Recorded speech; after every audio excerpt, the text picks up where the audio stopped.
त्यांच्या जयंतीनिमित्त आज पुण्यात गल्ल्या गल्ल्यात, महाराष्ट्रामध्ये गावागावात, देशभरामध्ये शहरात, संपूर्ण जगात सगळेजण उत्साहाने बाबासाहेबांची जयंती साजरी करत असताना फरक खूप झाला, परिवर्तन खूप झालं. फक्त बाबासाहेबांची अनुयायी जयंती साजरी करतात असं नाही. डॉक्टर बाबासाहेबांचे अनुयायी सगळेच आहेत. त्यांच्या जातीचे आहेत असं नाही. त्यांच्या जातीतल्या माणसाला त्यांच्याबद्दल या माणसाला काय देऊ असं वाटणे इतके बाबासाहेबांनी उपकार केले आहेत. त्याला जातीयतेची मिळणारी वागणूक संपवली, आर्थिक समता मिळाली, शैक्षणिक समता मिळाली. त्यामुळे त्यांच्या जातीतला हा त्यांच्यावर श्रद्धा ठेवेल, परंतु या जगातल्या प्रत्येक भारतीयाने त्यांच्यावर श्रद्धा ठेवली पाहिजे. कारण त्यांनी लिहिलेल्या घटनेमुळे संपूर्ण जगामध्ये एक आदर्श लोकशाही आपण रुजवू शकलो. आणि त्यामुळे बाबासाहेबांनी जातीच्या विरुद्ध केलेला संघर्ष, विषमतेच्या विरुद्ध केलेला संघर्ष याची जाणीव जगातल्या भारतीयांनी ठेवली पाहिजे आणि ती ठेवली जाते. आज माझ्या घरी अनेक वर्ष बाबासाहेब आंबेडकरांची जयंती मी साजरी करतो. बौद्ध भिक्खू जेवायला येतात, बौद्ध भिक्खूंना वस्त्र देतो, हजार एक लोक येतात.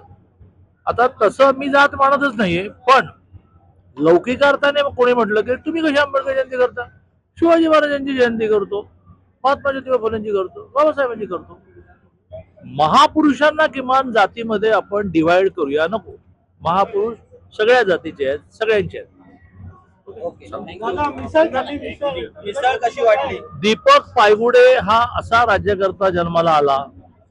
मला दीपक पायगुडे भेटेपर्यंत असं वाटत होतं की राजकारण आणि समाजकारण याचं कॉम्बिनेशन माझ्या इतकं कोणी करतच नाही. पण मला नतमस्तक व्हावं लागलं दीपक पायगुडे पुढे की तो त्याचा साईज जो आहे 1,00,000 लोकांना मिसळ, असा साईज आम्हाला काही जमत नाही. त्यामुळे सगळ्यांनी एकत्र बसून मिसळ खावी. इथे वेगवेगळी टेबल नाही आहेत, ब्राह्मणांची वेगळी, दलितांची वेगळी, ओबीसीची वेगळी. ज्याला खायचे त्याने एकत्र बसून मिसळ खा. आणि त्यामुळे सहभोजनाशिवाय, एकाच ठिकाणचं पाणी सगळ्यांनी प्यायल्याशिवाय, आंतरजातीय विवाहाशिवाय, पुरुष महिला विषमता संपल्याशिवाय या भारतीय समाजाचा विकास होणार नाही. कारण खूप मोठं पर्सेंटेज आपण दूर ढकलत असतो. बदलो ते विकासात येतच नाही. आणि त्यामुळे दीपक पायगुडेचा हा जो एकता मिसळ नावाचा प्रयोग आहे हा सगळ्यांनी केला पाहिजे. तुम्हा सगळ्यांना विनंती आहे की 10 लोकांना बोलवून का होईना पण सगळ्या जयंत्या घरी करायच्या. काय करायचं, एक फोटो लावायचा, मित्रांना निरोप द्यायचे, त्याला मेसेज द्यायचा की अरे बाबा हा आहे मराठा पण हा शिवाजी महाराजांची जयंती करतो, आंबेडकरांची करतो. जय महाराष्ट्र, जय भीम.